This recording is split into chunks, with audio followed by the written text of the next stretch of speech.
আপনি আপনার ফাইল দিবেন না, ফাইল না দিলে সুপারিশ করব কি? তা আপনি যখন নিজের আমল নামা দিবেন, আল্লাহ নবী সাল্লাল্লাহু আলাইহি সাল্লামের হাতে আমার বাপ আমার নওজোয়ান নবী যখন চোখ বিলায় দেখবে 30 বছর সুদের লেনদেন, 30 বছর টানা মিথ্যাই বলেছে, 30 বছর ধরে প্রতিদিন গালিয়ে দিছে, 30 বছর ধরে তার স্ত্রী বেপর্দা, 30 বছর ধরে প্রতিদিন ঘরে রঙিন টেলিভিশনে নাচ গান সিনেমা নাটক নর্তকীর ছবি চলছে, 365 দিনের এক একটা বছরে কোনোদিন ফজরের নামাজ পড়ে নাই। এগুলো কি আমল নামার মধ্যে লেখা থাকবে না? কথা বলেন না কেন? আল্লাহর কসম নবীজি, আমরা উর্দু কিতাবে পড়ছি, নবী তখন এরকম আমল নামা উম্মতের দেখে খোদার কসম নবীজি হাসরের ময়দানে চোখের পানি ফেলে দিবে, কাঁদবে, আর আল্লাহর নবী বলবে, উম্মত আমি সেই নবী, 23টা বছর যে আমি তোদের জন্য কেঁদেছিলাম, এশার নামাজের পরে দাঁড়াইছি ফজরের আজান পর্যন্ত, এক দাঁড়ানোতে চোখের পানি ফেলছি, আর তোদের জন্য আমি আল্লাহর কাছে গুনাহ মাফ চাইছি। আমার হাত্তা তাওয়াররামাত কাদামাহু, আম্মা জান আয়েশা বলে, অসংখ্য রাত নবীজি কাঁদতে কাঁদতে দাঁড়িয়ে থাকতে থাকতে আমি আয়েশা দেখছি নবীজির 2টা পা মোবারক ফুলে ফুলে গেছে। আমি এত কাঁদলাম, তাইলে উম্মত কার জন্য?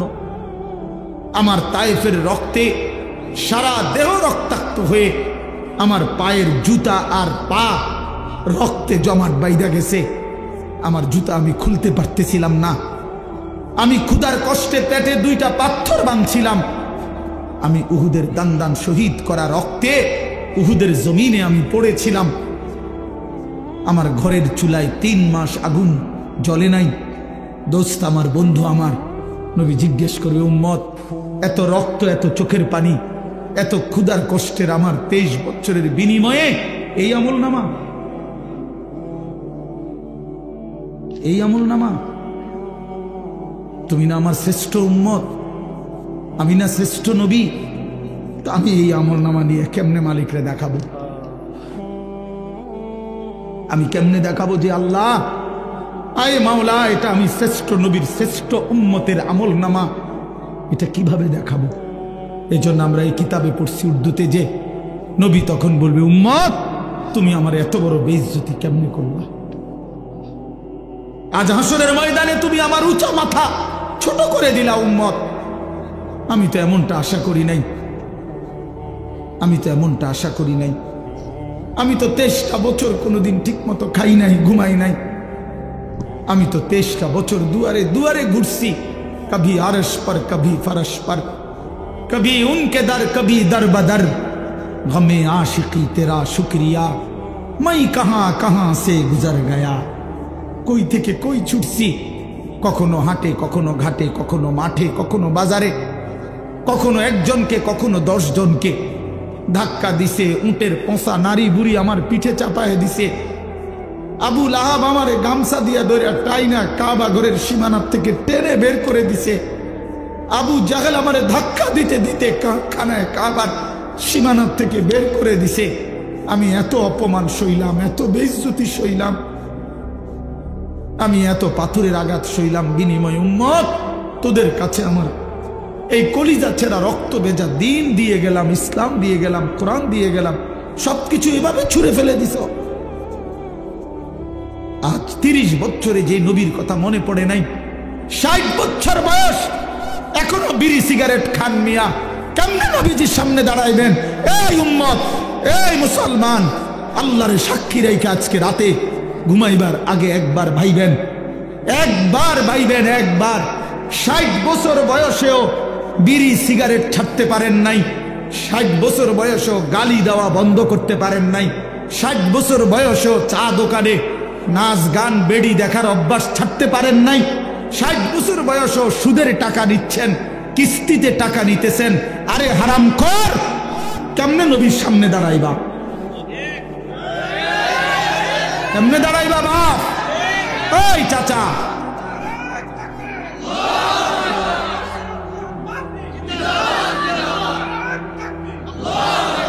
কেমনে দাঁড়াইবা বাপ? কেমনে দাঁড়াইবা?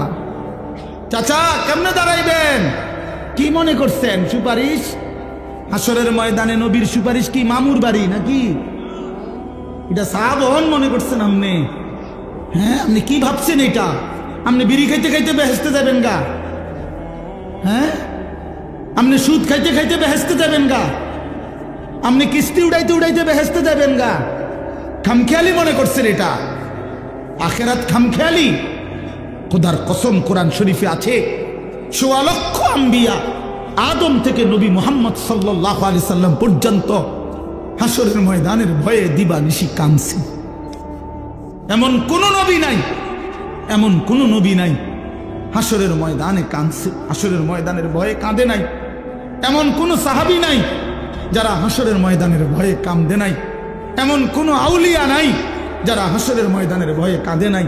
নাহলে আউলিয়া কেরাম কাঁদছে কি লেগে? বাতের লেগে, চিরা বই বনের লেগে কাঁদছে কিসের জন্য? আল্লাহ হাসরের ময়দানে মাফ করে দিয়েন, আখেরাতে মাফ করে দিয়েন, কবরের আযাব মাফ করে দিয়েন, এই জন্য কাঁদে নাই। তো ওনারা কাঁদলেন কেন? ওনারা কাঁদলেন কেন? ২৪ ঘন্টা নেক আমল করার পরেও ৫ ওয়াক্ত নামাজ পড়লেন, হালাল হারাম বাইসা চললেন, বউ বাচ্চারে পর্দা পুশিদায় রাখলেন। এত কিছুর পরেও সমস্ত আম্বিয়া কেন কাঁদলেন? সমস্ত সাহাবা কেন কাঁদলেন? সমস্ত আউলিয়ায়ে বুজুর্গানে দ্বীন কেন কাঁদেন? কেন কাঁদেন আপনি বুঝেন না? হাসরের ময়দান খামখেয়ালি? কথা বলেন না কেন? ওনারা কাঁদে আমল করার পরে, আর এবড়া সাদওয়ানে বইয়া বইয়া গপ মারে, এবড়া লম্বা লম্বা কথা কয় সাদওয়ানে, অমুকের ইমান নাই, তমুকের আকিদা বালা নাই, অমুকের। আরে বাপরে, সাদওয়ানে বইয়া বিড়ি খাইতে খাইতে কয় ভালো মানুষ তো নাই করতে না। না চাচা, ভালো মানুষ থাকবো করতে? ভালো মানুষের শেষ ব্যক্তি তো আমনি, পৃথিবীর সর্বশেষ ভালো ব্যক্তি তো আমনি। এই যে বিড়ি খাই না কাকু, আমনেই শেষ ভালো। এই আমনে আরি যে বেটার কাছে বিড়ির গন্ধে কাছে যাওয়া যায় না, আমনে পৃথিবীর সর্বশেষ ভালো ব্যক্তি। কোনো কারণে পৃথিবীতে আমনে যদি মরে যান তো কিয়ামত সাথে সাথে ইসরাফিল ফু দিয়ালে, কারণ এরপরে আর ভালো মানুষ আইব। এবারেই তো শেষ, এবারেই তো সাদওয়ানে বইয়ে সিদ্ধান্ত দিয়ে দিছে ভালো মানুষ তো নাই করতে। টেলিভিশন চায়, টেলিভিশনের দিকে তাকায় তাকায় এখন আস্তাগফিরুল্লাহ আস্তাগফিরুল্লাহ। কি তো কি শুরু হইলো দেশটার মধ্যে? আমি বলছি একদিন রে চাচা, আপনি যেটি চাইতে আছেন এটি শুরু হয়েছে। কি শুরু হয়েছে মানে? নাটক শুরু হয়েছে, সিনেমা শুরু হয়েছে, আর বেডির নাচ শুরু হয়েছে, আর কি তা? এটা নিয়ে আস্তাগফিরুল্লাহ। টেলিভিশনের দিকে চাইয়া চাইয়া নিয়ে আস্তাগফিরুল্লাহ।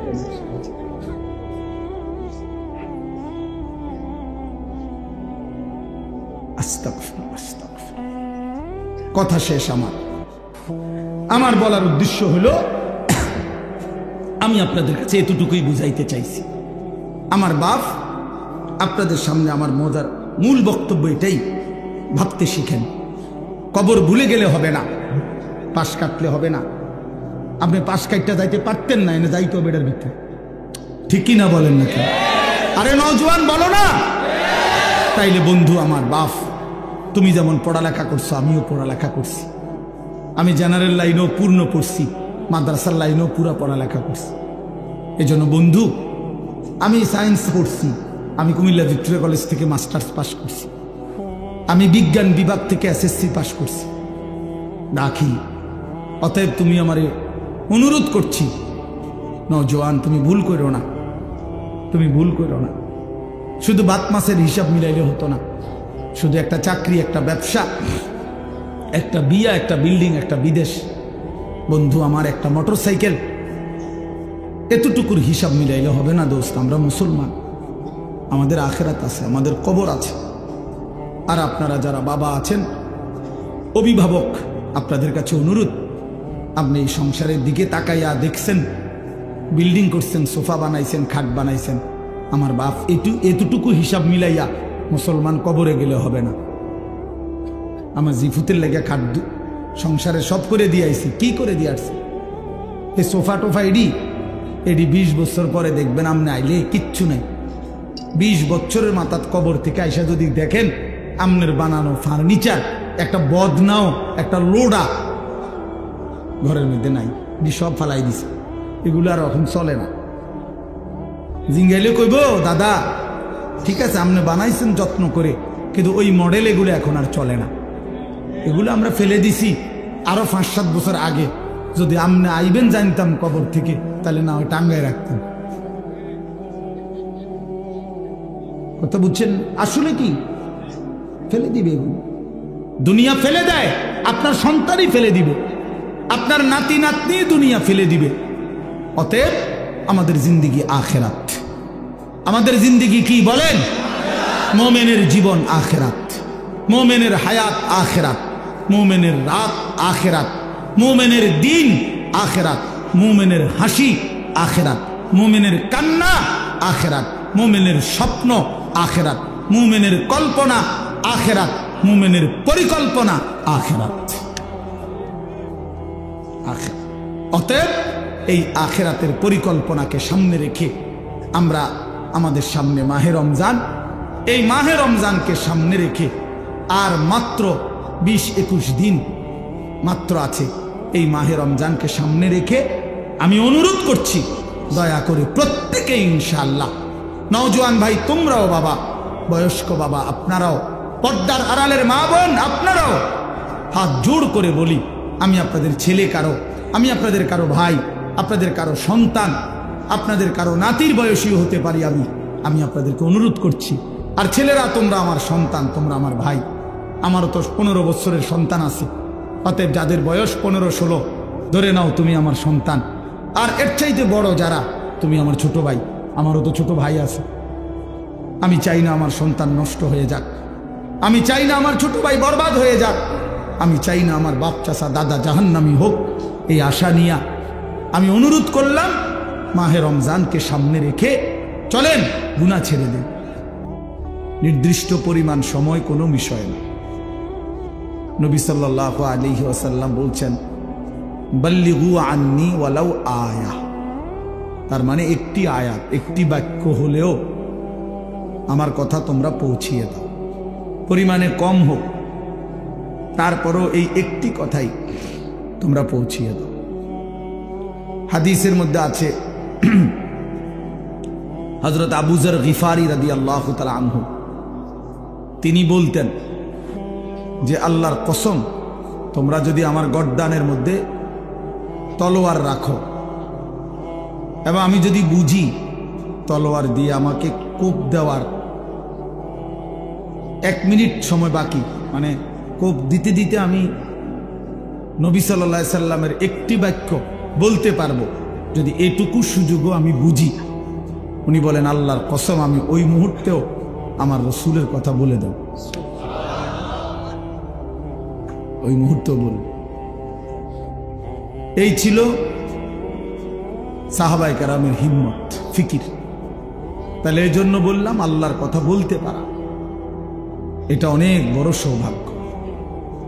আল্লাহ তাআলা প্রিয় ভাই মাওলানা ইসরাফিলকেও পুরা দেশবাসীকে সাথে রেখে, সামনে রেখে কথা বলার তৌফিক দান করেন। মুআজ্জাজ মুহতারাম হাজিরিন, আমি আপনাদের সামনে পবিত্র কোরআনুল কারীমের 2 নম্বর পারা, 2 নম্বর সূরা, সূরাটার নাম সূরায়ে বাকারা। এই সূরার 185 নম্বর আয়াত তেলাওয়াত করেছি। আয়াতের অংশ বিশেষ, অর্থাৎ আয়াতটা একটু লম্বা, পুরা আয়াতটা পড়ি নাই, আয়াতের কিছু অংশ তেলাওয়াত করেছি। এই আয়াতটিকে সামনে রেখে মাহে রমজানকে উপলক্ষ করে সামান্য কিছু কথা। কিশোর নওজোয়ান যত ছেলে আছো বাপ, আমার অনুরোধ ভাইয়া, একদম ঘড়ি ধরা অল্প কিছুক্ষণ সময় আমি কথা বলবো ইনশাআল্লাহ, চেষ্টা করব। এই জন্য দয়া করে দোস্ত আমার অনুরোধ, এই হাতে ধরা যে মোবাইলগুলো, এগুলো নামায় ফেলো ভাইয়া। কেউ হাতে মোবাইল ধরে রেখে রেকর্ড ভিডিও এটা করা যাবে না, আমি অনুরোধ করলাম, এবং এটা আমার আদেশ। আমার এই কথাটা যদি কারো পছন্দ না হয়, সে উঠে চলে গেলে বল, নাহলে আমি ধমক দেব। এরপরে লজ্জা পাইবা ভাইয়া, এরপরে তুমি উঠে যাইতে বাধ্য হইবা। এই জন্য দয়া করে হাতে ধরে মোবাইল যাদের, এটা নামায়া ফেলো, বন্ধ করে ফেলো। কেন? প্রশ্ন হলো কেন? কারণ হলো, বাস্তবিক কথা হলো, সারাক্ষণ মোবাইল ধরে রাখলে দিল জমে না, মানে অন্তরের মধ্যে কথা পৌঁছে না। এমনিতে মোবাইলে ওঠে, ঠিক আছে, মোবাইলে জমা হয়, মোবাইলে তো আলহামদুলিল্লাহ প্রচুর ওয়াজ আছে, সবাই, সব বক্তাদের।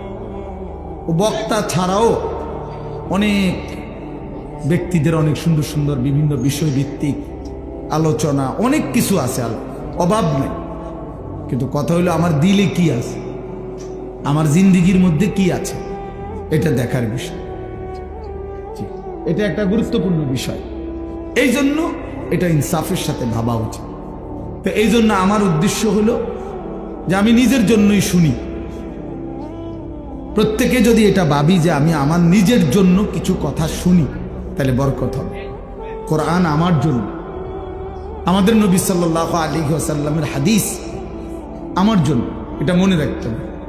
আমাদেরও বলার দরকার নেই যে আমার জন্য, আমার কবর, আমার আখিরাত, আমার মিজান, আমার ফুলসিরাত, আমার হাসর, আমার মৃত্যু, আমার পরকাল। এই যে এই অনুভূতিটা এতটুকু যদি আমাদের দিলে ঢোকে, তাইলে আমাদের আখিরাত অনেক সুন্দর হবে, আমাদের জিন্দেগির ধারাটাই বদলে যাবে। আমি যদি এটা বুঝি, কবরও আমার, দুনিয়াও আমার, আখিরাতও আমার। আমার দুনিয়া আমি বাদ দিতে পারবো না, আমার আখিরাত আমি ভুলে যেতে পারবো না। তো বুদ্ধিমান তো সে দুইটাকে যে মিলায় নেয়। আমার দুনিয়ার প্রয়োজনও পূরণ হোক, আমার আখিরাতের নাজাতের ব্যবস্থাও হোক। আমার বউ বাচ্চার জন্য বাজার দরকার, ঠিক আছে, বাজারও করি। আমার জোহরের নামাজ ফরজ পড়া দরকার, সেটাও পড়ে ফেলি। আমার উপার্জন করা দরকার, নয়তো সংসার চলবে কেমনে, তো ঠিক আছে, আমি ব্যবসা উপার্জন হালাল পন্থায় চেষ্টা করি, আবার আখিরাতে বাঁচার জন্য হারাম থেকেও বেঁচে থাকি। এটা সম্ভব। একজন মানুষ যেহেতু দুনিয়াবি অসংখ্য কাজ করতে পারে, তাহলে আখিরাতের এই আমলগুলোও তার জন্য করা সম্ভব। কোরআনুল কারীমের মধ্যে আল্লাহ তাআলা বলেন, ফাআকিম ওয়াজহাকা লিদ-দীনি হানিফা ফিতরাতাল্লাহিল্লাতী ফাতারান নাস আলাইহা লা তাবদীলা লিখালকিল্লাহ। আল্লাহ তাআলা বলেন, নিজেকে পুরা শতভাগ দ্বীনের উপরে ফিরায় রাখেন, অর্থাৎ 100 পূর্ণ দ্বীনের উপরে নিজের জিন্দেগি, নিজের চেহারা। আরে ভাই, তোমরা পিছনে তাকাচ্ছ কেন? এটা তারা তাদের কাজ করতেছে, তোমাকেও কাজ কি? বাবা কথা বলো না, চাটাই বিছাইতে গিয়ে কথা বলো না, একটা শব্দ করো না, তাহলে তো তোমাদের আওয়াজের কারণে ওদের ধ্যান নষ্ট হয়ে যাবে। আওয়াজ ছাড়া খেদমত করো, কোনো শব্দ ছাড়া স্বেচ্ছাসেবক কাজ করো ভাই। তা এজন্য বললাম যে দুনিয়া আমারই,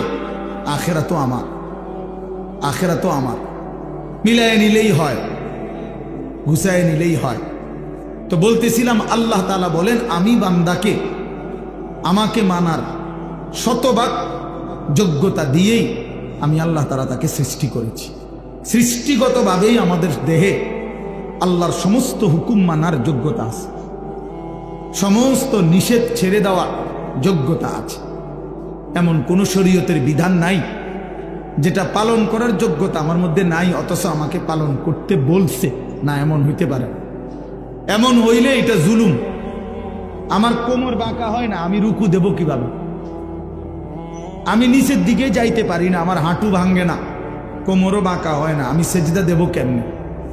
তাইলে যদি আমার কোমর না ভাঙতো, মানে বাঁকা না হইতো, হাঁটু যদি না বাঁকা হইতো, তারপরেও যদি আমাকে বলতো যে সেজদা দাও, তাইলে না এটা জুলুম?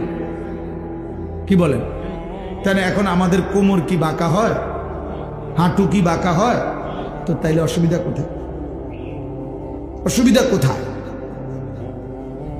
এই জন্য বললাম, বাপ ইনসাফ করে চিন্তা করলে, মানুষ যদি বিবেক খাটায়, সামান্যতম ন্যূনতম বিবেক যদি কারো দিল, বিবেক বুদ্ধি বিবেচনা যদি কেউ খাটায়, কাজে লাগায়, তাইলে খোদার কসম সে আল্লাহর নাফরমানি করতে পারে না। এজন্য যত লোক নাফরমান পাপী ওরা মূলত বিবেকহীন, ওরা বিবেকহীন, ওরা বিবেক শূন্য, ওরা মূলত জন্তু জানোয়ারের জিন্দেগি যাপন করে। যে জীবন আল্লাহর আনুগত্য করে না, খোদার হুকুম মানে না, ওই জীবন জানোয়ারের জীবন। হ্যাঁ, ওইটাই সত্য, এটাই জিন্দেগি। যে জীবন মনের ইচ্ছা মতো চলে, যা মন চায় তা, এটা জানোয়ারের জীবন, এটা কুকুরের জীবন। হ্যাঁ, কোরআন শরীফে আছে, আল্লাহ তাআলা বলছেন ওয়াত্তাবা হাওয়াহু ফামাসালুহু কামাসালিল কালব। সূরা আরাফের মধ্যে আল্লাহ বলে, মনের ইচ্ছা মতো যে চলে, আমার মনে যা চায় তা, কিসের নামাজ, কিসের আল্লাহ, কিসের রাসূল, কিসের কবর আখেরাত, হুজুরদের কথা বাদ দাও, এটা আমার মনে যা চায় তা, আমার যখন যেটা ভাল লাগে এটাই করব। মন চাইলে ঘুমাবো, মন চাইলে সজাগ থাকবো, মন চাইলে হাসে, মন চাইলে কাঁদে। এই যার যখন যা মন চায় তাই করে, আল্লাহর বিধান, রাসূলের বিধান, কোরআনের বিধান যে অনুসরণ করে না, খোদার কসম আল্লাহ বলছে ফামাসালুহু কামাসালিল কালব, তার উদাহরণ আল্লাহ বলেন কুত্তার মতো। কুত্তার মতো, এটা কুত্তা, এটা কুত্তা। কামাসালিল কালব অর্থ হলো কুত্তা, কালবুন অর্থ কুত্তা, কুকুর। অতএব যে জীবনে সেজদা নাই, ওই জীবন কুকুরের জীবন। মনে রাখো ছেলেরা, নিজের পরিচয় মিলাইয়া নিও, আত্মপরিচয় মিলাইয়া নিও। তুমি মানুষ না জানোয়ার, তোমার লগে তুমি বুঝ করে নিও, অসুবিধা নেই। তোমার রাত তোমার কাছে, আমার রাত আমার কাছে, তোমার দিন তোমার কাছে, আমার দিন আমার কাছে, তুমি মিলাইয়া নিও। নিজের পরিচয় মিলাইয়া নেওয়া উচিত।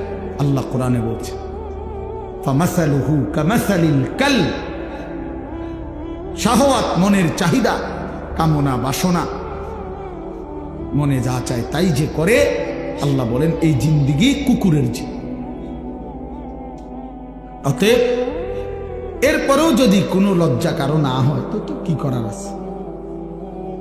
কিছুই করার নেই।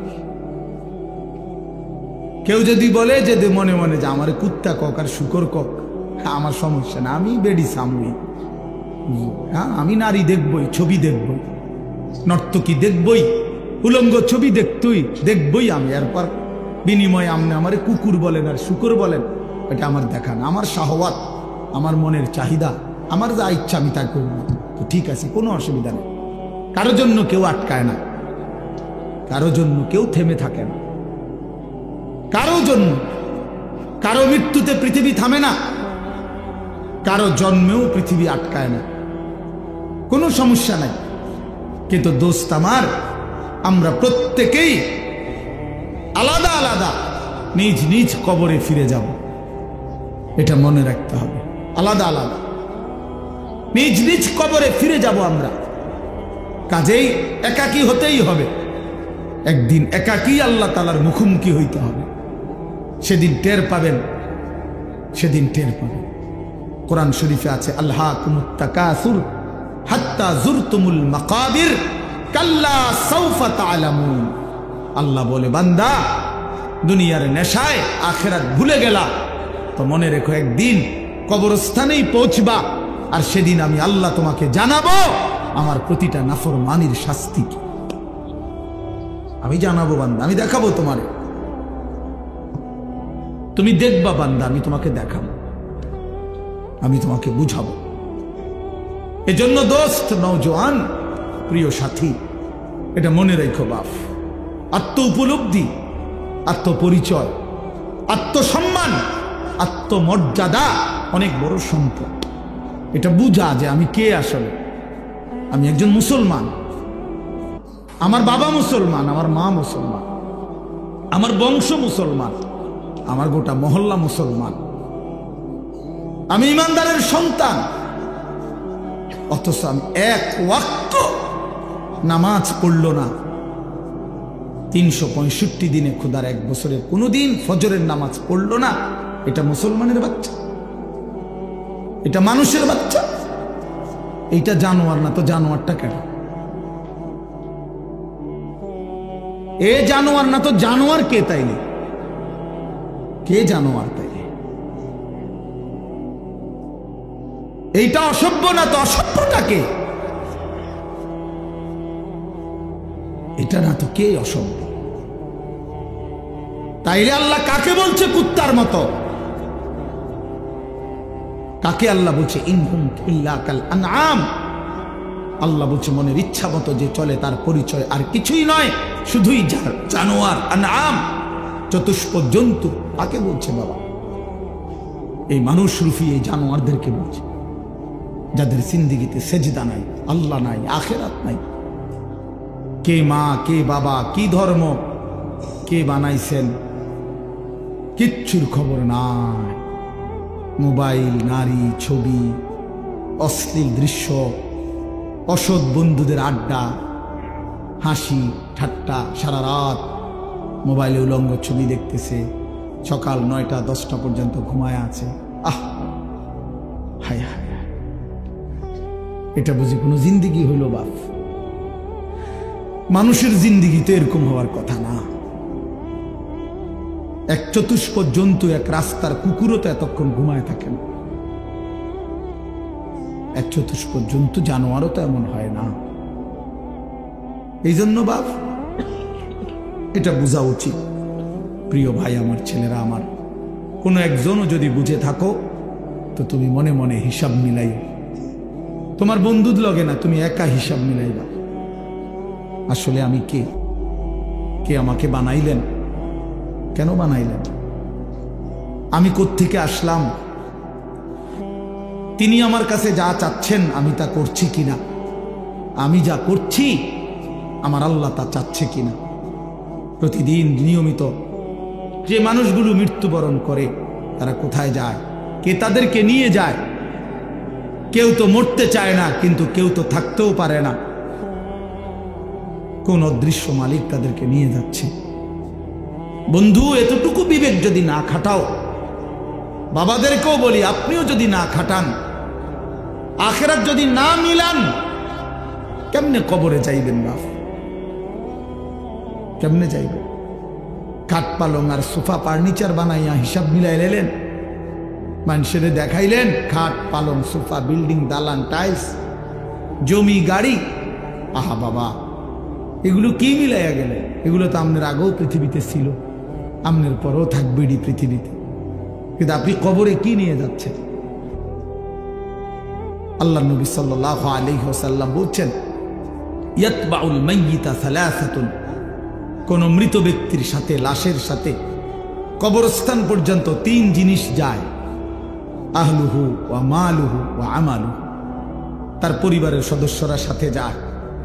কিছু সম্পদ, মাল, এই যে লাশের একটা খাটিয়া, আগরবাতি, একটা কাপড় ইত্যাদি ইত্যাদি, ছোটখাটো কিছু ঠুনকো মাল সামান্য, এগুলো সাথে যায়। আর ওয়া আমালুহু, তার সারা জিন্দেগির আমল, কর্মকাণ্ড, সেটাও তার সাথেই যায়। ফায়ারজিউ ইসনান ওয়া ইয়াবকা ওয়াহিদ, 2 জিনিস ফিরে আসে। এক, তার বংশধর, পরিবার, মহল্লাবাসী ফিরে আসে, এবং ওই খাট কাপড়গুলোও ফিরে আসে। আর শুধুমাত্র তার আমল, ভালো কিংবা মন্দ, ওইটাই তার কবরের সাথে থেকে যায়। এই জন্য দোস্ত, আমরা আমাদের 1 সেকেন্ড, 1 ঘন্টা, 1 মিনিট, একটা নিঃশ্বাস যেটা একবার পড়ছে, এটা আর কোনো দিন আমরা হিসাবের বাহিরে আড়াল করতে পারবো না। কোরআনুল কারীমের মধ্যে আল্লাহ বলছেন, লা ইউগাদিরু সাগীরাতান ওয়ালা কাবীরাতান ইল্লা আহসাহা।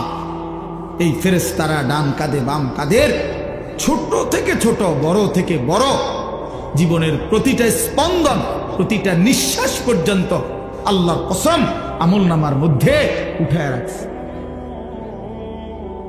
24 ঘন্টার 1টা মিনিট বাবা, ছেলেরা সবাইকে বলি, আমাকেও বলি, আড়াল করার কোনো সুযোগ নাই, কোনো সুযোগ নাই বন্ধু। কোনো রাত, কোনো দিন, কোনো ঘন্টা, কোনো মিনিট, সেকেন্ড, আর কোনো দিন আমার আড়াল করবার সুযোগ নাই আল্লাহর কাছ থেকে। এই জন্য আমরা যদি এটা না বুঝি বাবা, অনেক নওজোয়ান তোমরা চেহারা সুরত দেখলে বোঝা যায় বাপ কতদিন হয় নামাজ পড়ো না।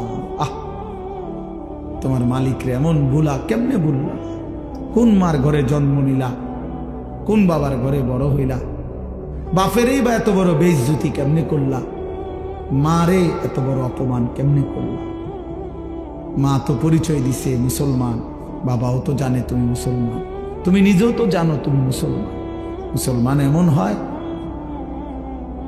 মুসলমান এমন হয় যে এক ওয়াক্ত নামাজ পড়তে মন চায় না, এটা মুসলমানের বাচ্চা? ঠিক মতো কখনোই পেশাব পায়খানা করে পাক পবিত্র শরীয়ত মতে হয় না, এটা মুসলমানের বাচ্চা? 24 ঘন্টা নারী ছবি ছাড়া, নাটক সিনেমা ছাড়া, টেলিভিশন সিনেমা ছাড়া, নর্তকী দেখা ছাড়া জীবন যার কাটে না, এটা মুসলমানের সন্তান? মুসলমান এমন হয়? এই জন্য আমার বন্ধু, আমি অনুরোধ করছি প্রত্যেকের কাছে, আমাকেও বলি আপনাদেরকেও বলি, নওজোয়ান ছেলে তোমাদেরকেও বলি, বা একজন হইলে একজনই মনে রাখো, নিজের হিসাব কইরো বাপ। ওয়ালতানজুর নাফসুম মা কদ্দামাত লিগাদ। আল্লাহ তাআলা বলছে প্রত্যেকটি প্রাণ, প্রতিটা আত্মা আলাদা হিসাব করো, লক্ষ্য করো আজকের দুনিয়া থেকে আগামীকালকের আখিরাতের জন্য কি পাঠিয়েছ।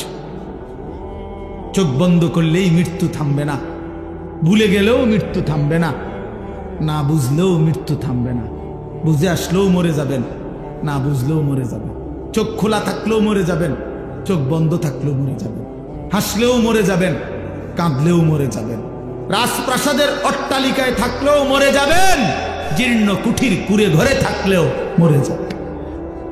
প্রিয় বন্ধু, যেটাকে আড়াল করার কোনো সুযোগ নাই, মৃত্যুকে পাশ কাটবার কোনো সিস্টেম নাই, কোনো সিস্টেম নাই।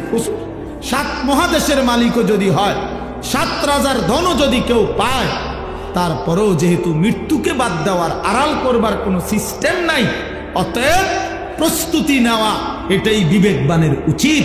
কারণ যেহেতু আমি মৃত্যুকে আড়াল করতে পারবো না, অতএব মৃত্যুর জন্য প্রস্তুতি নেওয়া এটাই চূড়ান্ত বুদ্ধিমান। কোনো সুযোগ যেহেতু নাই, কোনো সিস্টেম যেহেতু নাই,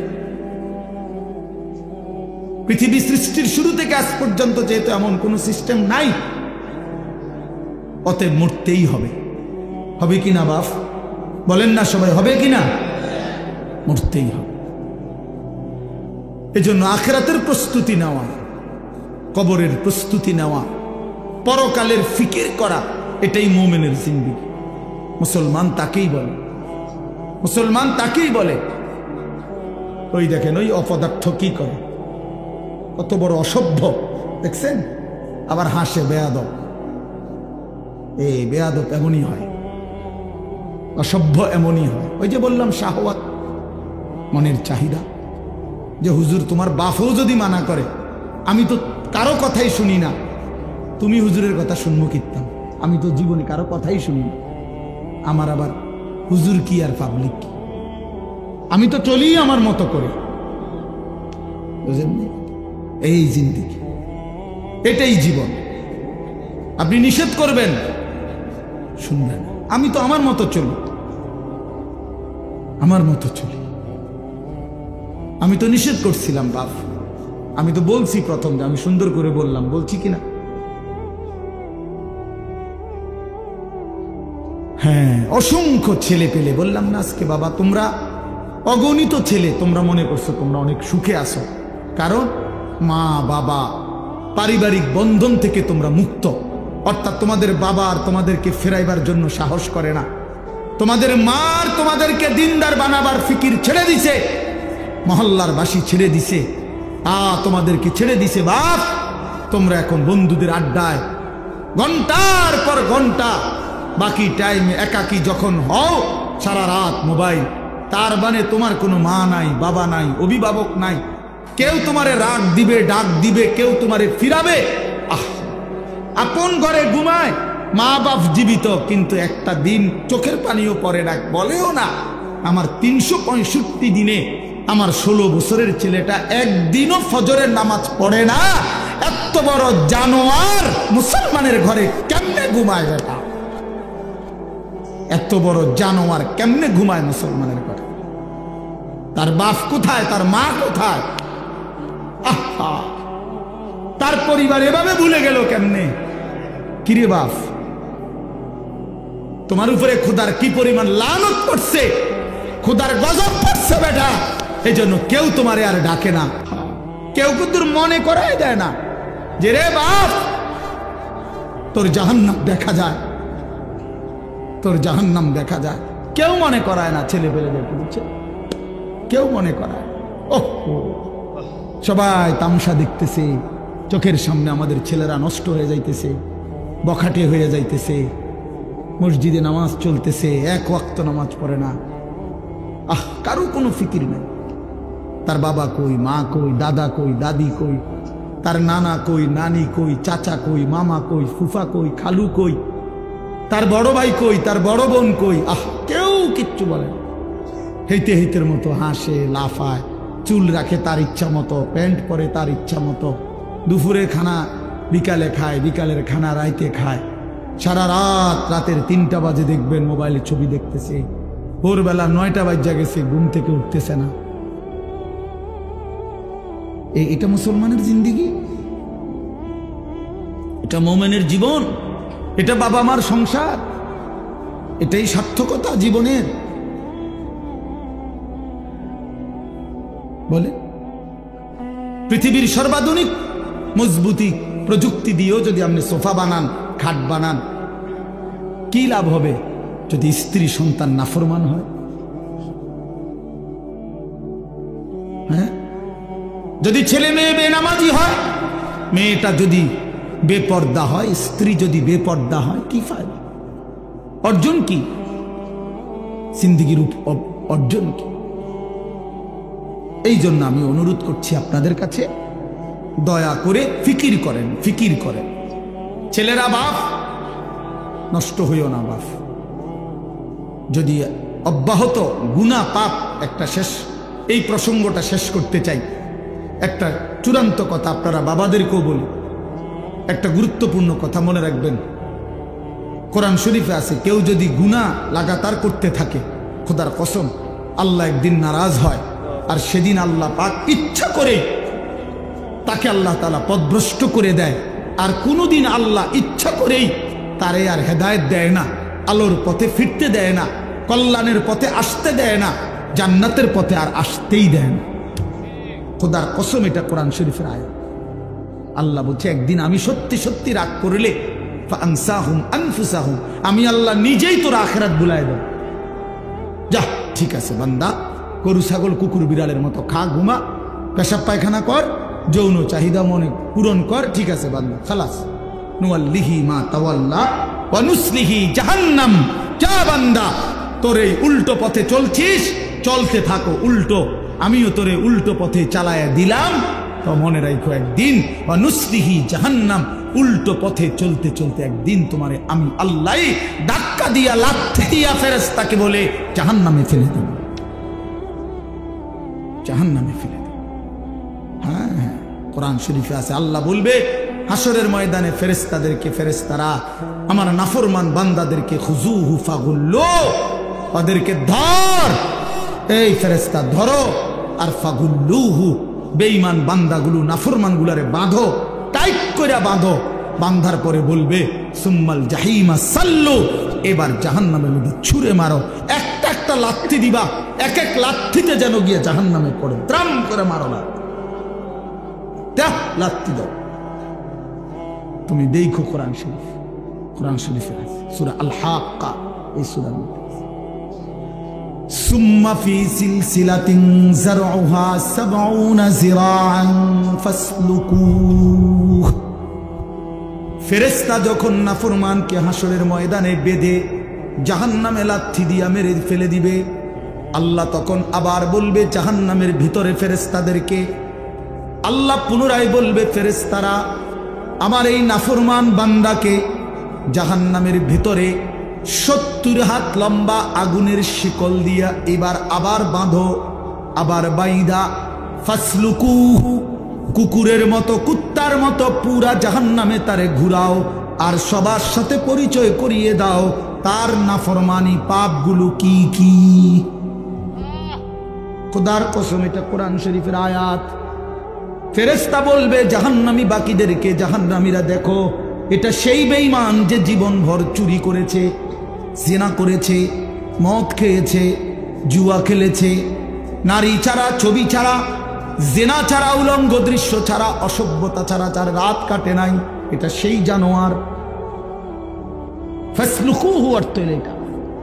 আল্লাহ বলবে বেটা, আল্লাহ বলবে কুত্তার মতো তারে জাহান্নামে ঘুরাও আর সবাইরে দেখাও, সবার সাথে পরিচয় করিয়ে দাও, তার পাপের কথা বলে দাও। নাউযুবিল্লাহ। কি বাপ, কি মনে করছো তোমরা? খামখেয়ালি না? খামখেয়ালি। কি মনে করছো দোস্ত? জীবন মানে এখানেই শেষ? ইন হিয়া ইল্লা হায়াতুনাদ দুনিয়া। আল্লাহ কোরআনে বলছে, কাফের বেঈমানদের বক্তব্য হলো জীবন মানে শুধুই দুনিয়া। নামুতু ওয়া নাহইয়া, এখানেই মৃত্যু, এখানেই জীবন। ওমা নাহনু বিমাবউসিন। আল্লাহ বলে, আরে কাফেরেরা বলে আর কোনোদিন কোথাও উঠতে হবে না, হাসরের ময়দান হবে না। এটা তো কাফেরের কথা, বেঈমানের কথা। মুসলমান তো কথা ভাবতে পারে না, ভুলতে পারে না। ইমানদার না আমরা? তুমি না ভাইয়া মুসলমান, তো তুমি এক ওয়াক্ত নামাজ পড়ো না কেমনে বাপ? আল্লাহকে এমন ভোলা কেমনে ভুললা? আখেরাত এমন ভুলা কেমনে ভুলে গেলা? যেই বোন আজকে মা, যেই বিবি আজকে 20 বছর ধরে বেপর্দা, ওই বেপর্দা অসভ্য নারী, ওরে জিজ্ঞাসা করেন, তুমি না মুসলিম নারী মা? এই বোন, তুমি না মুসলমান বোন, তুমি আল্লাহকে এইভাবে ভুলে গেলা কেন? মুসলমানের জন্য বেপর্দা হওয়া না হারাম? কথা বলেন না কেন? তো তুমি ভুলে গেলা কেন? কেমনে ভুলে গেলা? এই জন্য আমি অনুরোধ করছি, আমরা প্রত্যেকেই ফিকির করেন, ইনসাফের সাথে ভাবে। ছেলেরা বাপ, আমি শক্ত কথা বলছি, আমি জানি, আমি অনেক শক্ত করেই বললাম বাবা, আমি তোমার পরিবর্তন চাই, আমি তোমার জিন্দেগির সৌন্দর্য চাই। কিশোর নওজোয়ান, তোমরা যদি চরিত্রহীন হও, তোমরা যদি নারীর আসক্ত হও, মদ জুয়ার আসক্ত হও, তোমরাই যদি এক ওয়াক্ত নামাজ পড়তে মন না চায়, প্রিয় নওজোয়ান, আগামীর ইসলামের জন্য লড়বে কে? বলো বাপ, কালেমার জন্য লড়বে কে? ইসলামের জন্য জীবন বাজি রাখবে কে? তাই আমার নবী সাল্লাল্লাহু আলাইহি সাল্লামের সেই দাঁত ভাঙ্গা ইসলাম, তায়েফের রক্ত মাখা ইসলাম আমরাই আমাদের হাতে ফেলে দিলাম, আমরাই ছুড়ে দিলাম। আমাদের নবীকে আমরা বলে দিলাম, আপনার তায়েফের রক্ত আমরা ভুলে গেছি, আপনার উহুদের দান দান শহীদ করা রক্ত আমরা ভুলে গেছি, আপনার সেই পেটে পাথর বাঁধা ক্ষুধার কষ্ট আমরা ভুলে গেছি। আমরা আপনাকে চাই না, আমরা ইহুদি খ্রিস্টান বেঈমান, ফুটবল ক্রিকেটের খেলোয়াড় কিংবা মোবাইলের কোনো নারী নর্তকী, তাকে নিয়েই আমরা পড়ে আছি। আহা আহা, আল্লাহ নবী সাল্লাল্লাহু আলাইহি ওয়াসাল্লামের কাছে কিন্তু উম্মতের আমল শোনানো হয়। মদিনার রওজা পাকে নবী সাল্লাল্লাহু আলাইহি ওয়াসাল্লাম তো হায়াতুন নবী, তিনি তো জীবিত।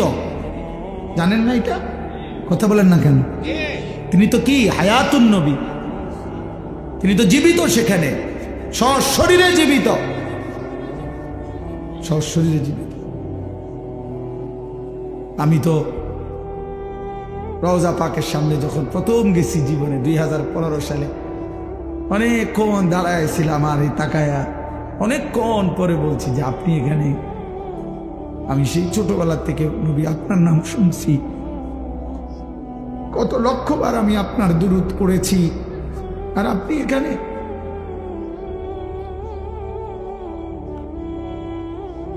তো আল্লাহ নবী সাল্লাল্লাহু আলাইহি সাল্লামের কাছে উম্মতের আমলনামা শোনানো হয়, ফেরেশতারা শোনায়, আপনার উম্মতের আনিস আজ 1 সপ্তাহ যাবত এই করেছে।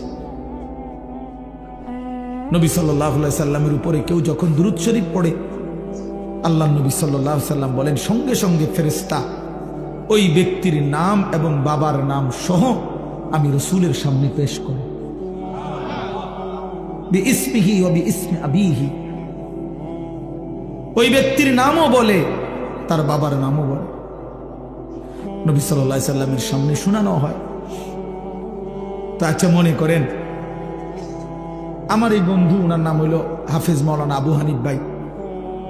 এখন কেউ মনে করেন আমার কাছে ওনার নাম খুব বলে আইসা আইসা, তো কোনো একদিন যদি 6 মাস পরেও 6 বছর পরেও উনি যদি আমার সামনে আইসা বলে যে হুজুর আমার নাম আবু হানিফ, তাহলে আমি কি বলবো? আরে আপনি না, আপনার কথা আমি কত শুনছি, অনেকেই আপনার কথা বলে, বারবার বলছে।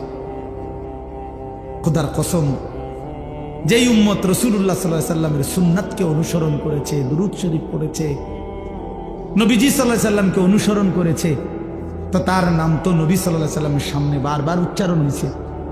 হাসরের ময়দানে সেই উম্মত গিয়ে যখন নিজের আমলনামা নিয়ে বলবে ইয়া রাসূলুল্লাহ আমি আনিসুর রহমান, আল্লাহ নবী বলেন ও আচ্ছা তুমি, তোমার নাম তো ফেরেশতারা আমার কাছে প্রায়ই বলতো, আমি অনেক শুনছি তোমার নাম, আমি তোমার নাম অনেক শুনছি, আমি তো শুনছি তোমার নাম, তুমি সেই নাম। এই জন্য বন্ধু আমার, দোস্ত আমার, হাসরের ময়দানে তো রাসূলুল্লাহ সাল্লাল্লাহু আলাইহি ওয়াসাল্লামের সামনে আমলনামা দিতে হবে। সুপারিশ করবে না উনি? তো আপনি আমলনামা কাগজপত্র দিতেন না? আমার কথা কয় না, সুপারিশের কোনো নিয়ম কানুন নাই, কথা বলেন না কেন? কোনো নিয়ম কানুন আছে কি না? তো আপনি আপনার ফাইল দিবেন না? ফাইল না দিলে সুপারিশ করবো কি? তা আপনি যখন নিজের আমলনামা দিবেন, আল্লাহ নবী সাল্লাল্লাহু আলাইহি সাল্লামের হাতে, আমার বাপ, আমার নওজোয়ান নবী যখন চোখ মিলায় দেখবে 30 বছর সুদের লেনদেন, 30 বছর টানা মিথ্যাই বলেছে, 30 বছর ধরে প্রতিদিন গালিয়ে দিছে, 30 বছর ধরে তার স্ত্রী বেপর্দা, 30 বছর ধরে প্রতিদিন ঘরে রঙিন টেলিভিশনে নাচ গান সিনেমা নাটক নর্তকীর ছবি চলছে, 365 দিনের এক একটা বছরে কোনোদিন ফজরের নামাজ পড়ে নাই, এগুলো কি আমল নামার মধ্যে লেখা থাকবে না? কথা বলেন না কেন?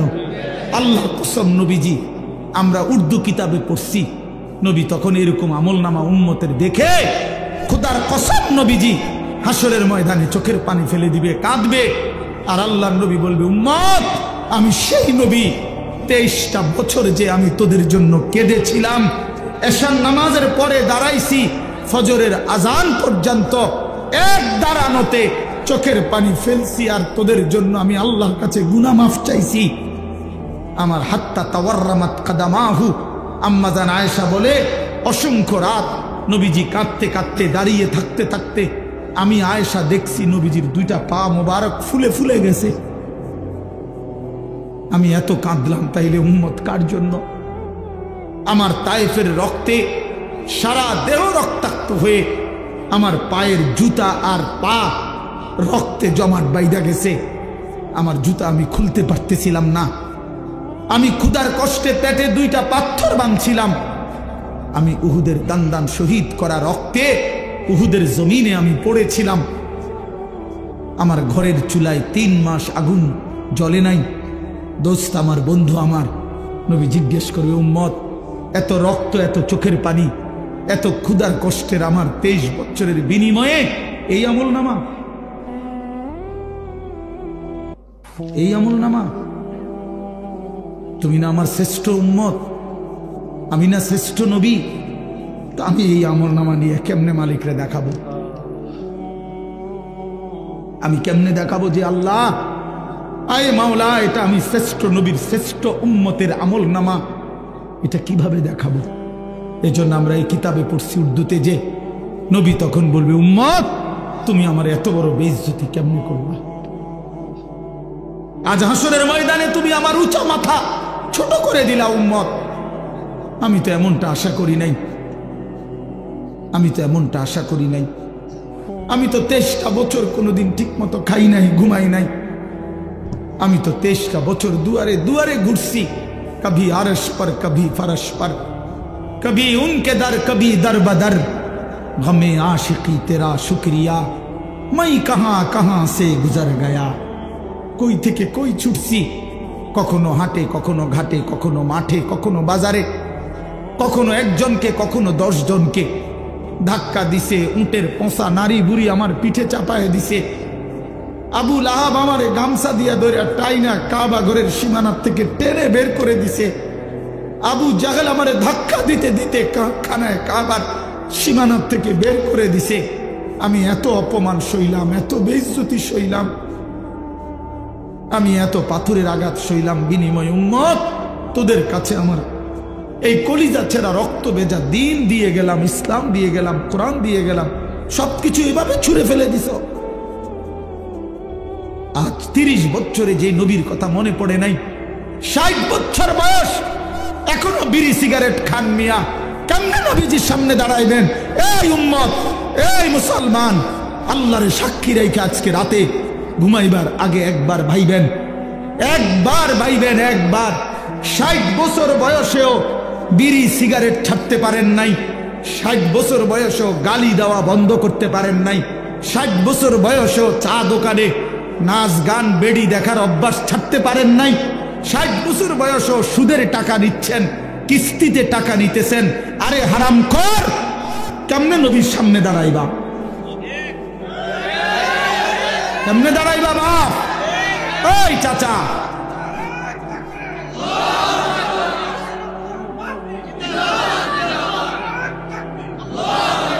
কেমনে দাঁড়াইবা বাপ? কেমনে দাঁড়াইবা? চাচা কেমনে দাঁড়াইবেন? কি মনে করছেন সুপারিশ? হাসরের ময়দানে নবীর সুপারিশ কি মামুর বাড়ি নাকি? এটা সাহাবহন মনে করছেন আপনি?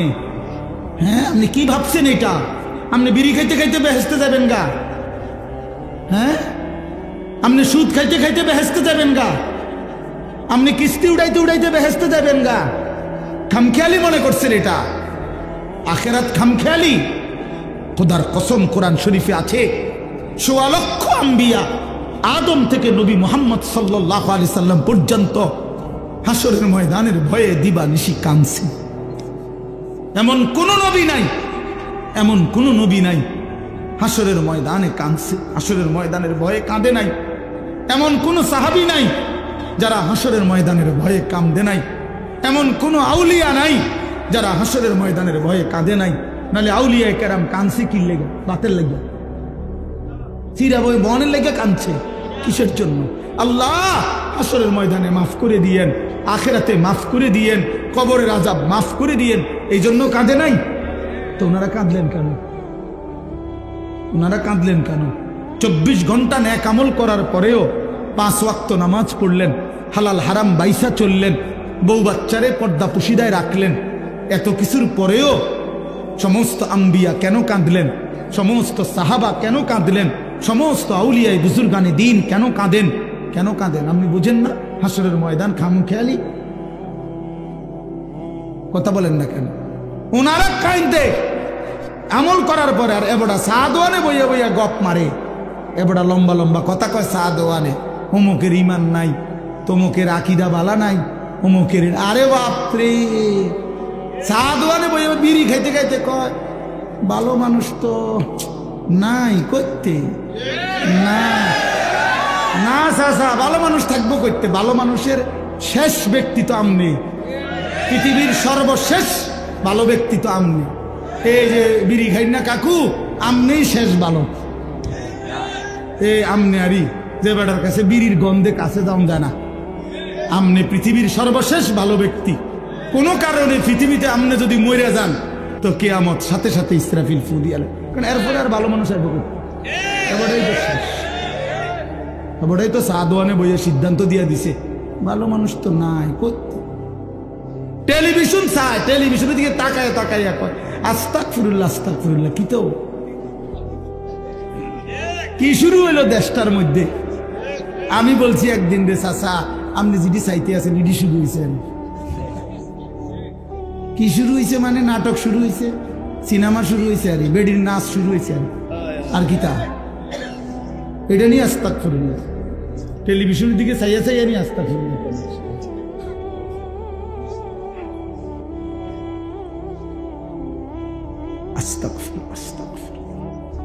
কথা শেষ।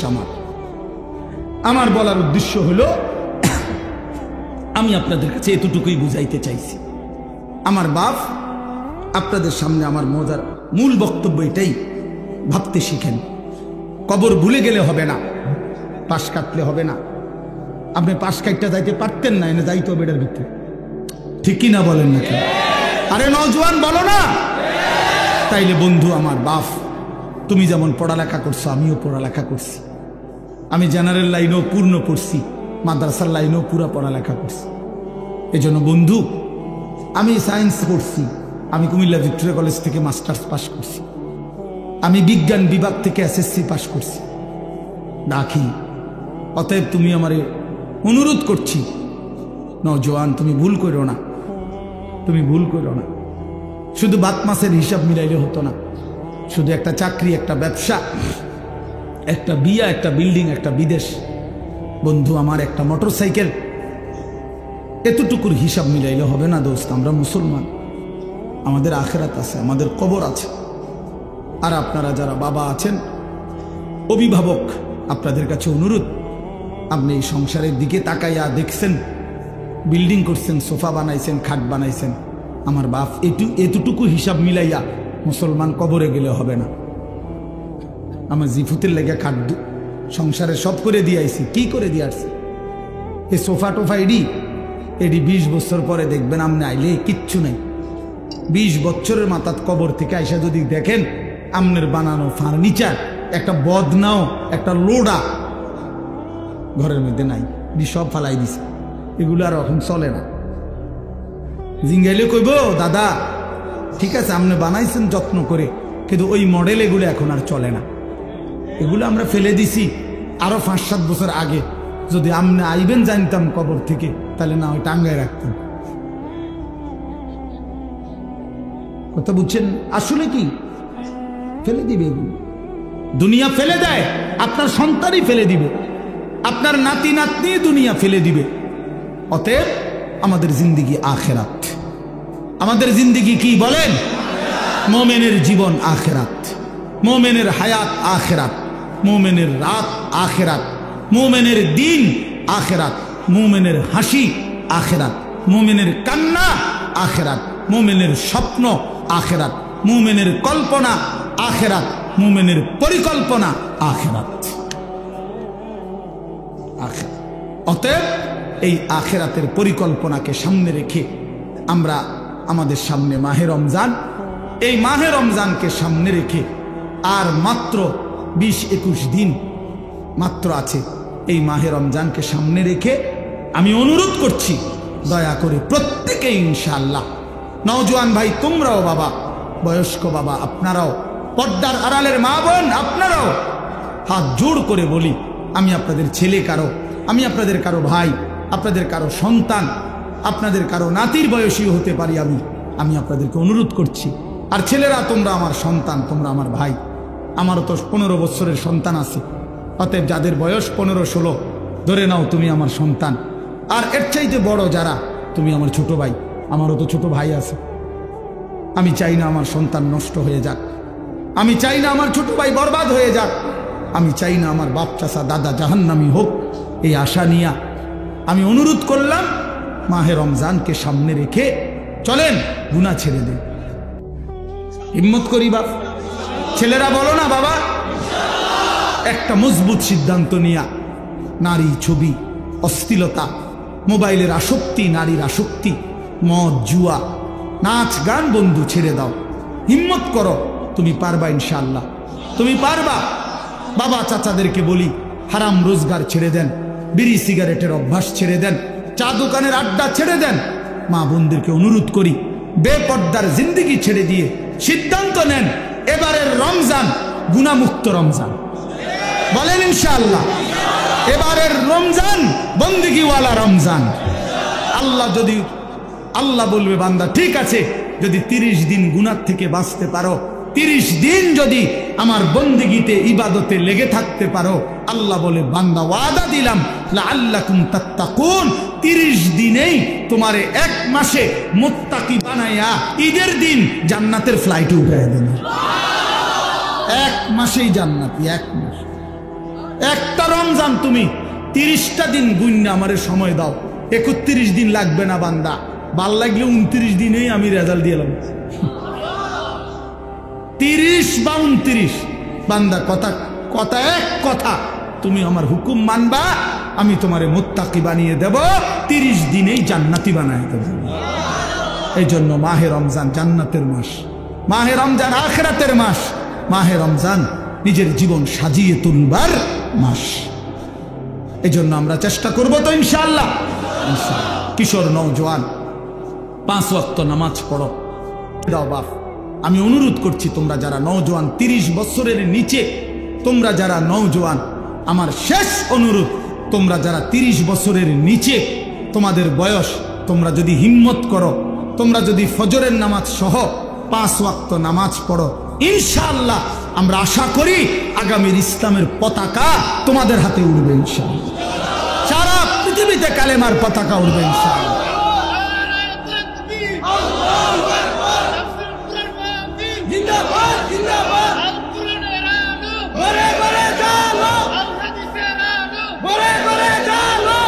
মাশাআল্লাহ। সারা পৃথিবীতে যুবক মনে রাখো, সারা পৃথিবীতে মুমিনের বিজয়, সারা পৃথিবীতে মজলুমের বিজয়, বিজয় ইনশাআল্লাহ। দেখবা সময়ের ব্যবধান, ইসরায়েল যুদ্ধবিরতি দিয়ে পরাজয় স্বীকার করে যুদ্ধ বন্ধ রাখছে, 15 মাস লাগাতার যুদ্ধ করে, হত্যা করে, রক্তের বন্যা বইয়েও গাজা ফিলিস্তিনকে হারাইতে পারে নাই। ইসরায়েলের কুত্তারা হেরে গিয়ে যুদ্ধবিরতি দিয়ে কুত্তারা ইসরায়েলে ফিরে গেছে। অতএব এই অল্প সময়ের ব্যবধানে দেখবা ফিলিস্তিন এবং গাজাতে কালেমার পতাকা উঠছে ইনশাআল্লাহ। ইনশাআল্লাহ বললাম, ইনশাআল্লাহ। সিরিয়াতে কালেমার পতাকা উঠছে, আফগানিস্তানে কালেমার পতাকা উঠছে, ইনশাআল্লাহ আগামী দিনে তোমাদের হাতেও কালেমার পতাকা উড়বে। আল্লাহ তৌফিক দেন, কবুল করেন, আমিন। সুবহানাল্লাহি ওয়া বিহামদিহি, সুবহান।